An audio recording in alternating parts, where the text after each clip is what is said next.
spoiler alert. If you haven't seen Insecure, you should probably turn this off right now. So yeah, Insecure, if you don't know, it's a show about a character, Issa Rae, who went to Georgetown. She's living in back in LA, where she's from. It's about her, her boyfriend, Lawrence, and her best friend, and just all of the stuff that goes on with being black and millennial and all of that. And it's a really great show. It's a show that's very present. Like, it understands the audience that it's trying to reach. So that you just kind of know, off jump, that the show is just going to be crazy. Right. It deals with her and her boyfriend, and they're like going back and forth, and her not wanting to be with him because they're stagnant from a 7-year itch. And spoiler alert, she cheats on him, and then he bangs some chick. Yeah. He banged that chick too. Yeah, no. He was getting it in gut. I am of the belief that I have seen faked sex scenes. I have seen porn sex scenes that are more fake than that sex scene. First off, and this is where the discussion will come in, because obviously a lot of people were like Team Issa, Team Lawrence. They were broken up. This is not you and your boyfriend. You know what I'm saying? Don't bring your personal stuff into this. We're gonna stop this right here, because first of all, anybody that says Issa Rae made a mistake, bye. Get out of here. Goodbye. Making a mistake would have been the scene where she's sitting in the car with her ex-boyfriend, who she's admitted is her fallback dick or whatever she wanted to call it. I don't know what you want to call it. I don't think that's what you said, but that was a good one. So she's in the car with him earlier in the season. Right. He leans in for a kiss. She allows him to kiss her, but then she kind of grows a conscience. All of a sudden, stops him, midway to him dropping trowel in the middle of the car. Before that scene, she had pretty much said, oh, well, I think we should, reconsider this. And she had went out, she did the whole thing. So, even for that, I'm not even that mad.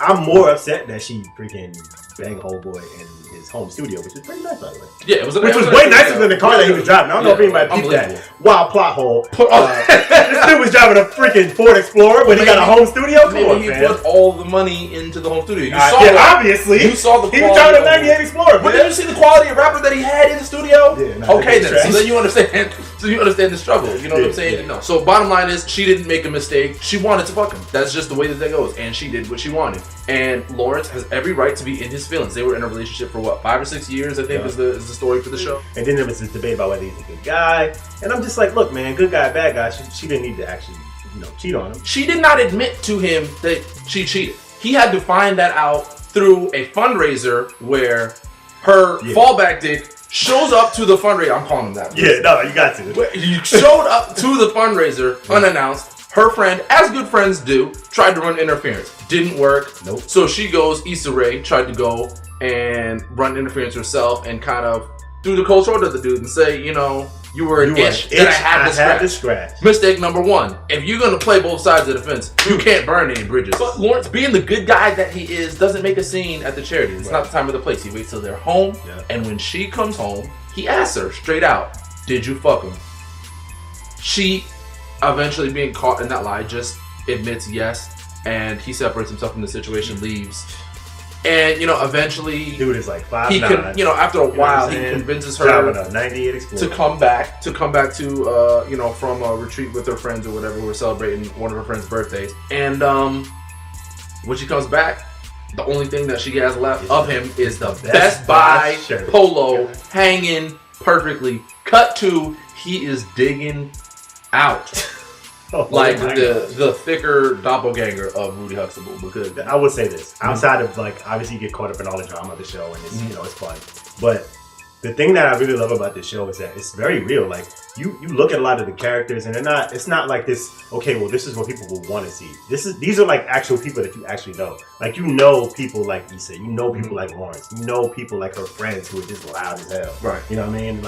People like that. People that are successful and they're really doing great things. The characters are very relatable. They're very realistic. They're very 2016. You're not watching characters from 1990 or 1960. The roles that they're in are not old. It's just a really dope thing that she's doing. And she Kanye Wested the whole thing. Triple double, no assist. She wrote it. She directed it. She stars in it. It's very, very awesome stuff. And also, just last little aside of that. None of them are gangsters. Matter of fact, the only gangster in there. Yo, what's the neighbor? Funny character, by the way, the blood neighbor who replaces everything. Yo, what you gonna do with that vouch? You know, it's one of the they poke fun at the greatest stuff. None of them is like they're all in different varying levels of success. They got the bougie friends, they got the regular friends, all that kind of stuff. But it's a good thing to see. It's awesome. Highly suggested.